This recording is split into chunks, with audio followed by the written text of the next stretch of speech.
বেসরকারি পর্যায়ে দেশে চাল আমদানির মেয়াদ ১ মাস বাড়িয়েছে সরকার। ৩০ অক্টোবর পর্যন্ত আমদানি করতে পারবেন ব্যবসায়ীরা। খাদ্য মন্ত্রণালয় বলছে, চাল আমদানির জন্য বরাদ্দপ্রাপ্ত প্রতিষ্ঠান বাজারজাতকরণের সময় আগামী মাস পর্যন্ত বৃদ্ধি করা হয়েছে। সরকারের এই সিদ্ধান্তকে সাধুবাদ জানিয়েছেন আমদানিকারকরা। বলছেন, সরকারের এই সিদ্ধান্তের ফলে দেশের চাল আমদানি ধারা অব্যাহত থাকবে। খোলা বাজারে চালের সরবরাহ বাড়বে বলে মনে করেন তারা। চালের বাজার স্থিতিশীল রাখতে বাইরে থেকে চাল আমদানির অনুমতি দেওয়া হয় আগস্ট মাসে। সরকার বাজার স্থিতিশীল রাখতে ৩ ধরনের পদক্ষেপ গ্রহণ করেছে।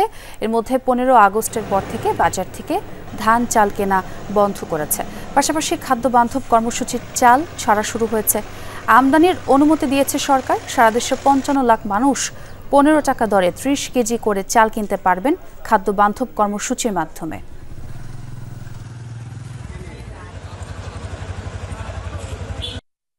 সরকারের সিদ্ধান্তে আমাদের চালের মেয়াদ আবার ১ মাস বৃদ্ধি করা হয়েছে ৩০ অক্টোবর পর্যন্ত।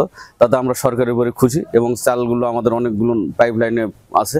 চালগুলো আমরা ঢুকাতে পারলে বাজারের আপনার সহনশীল পর্যায়ে চলে আসবে। আমরা ভালো মতো বাজারজাত করতে পারবো।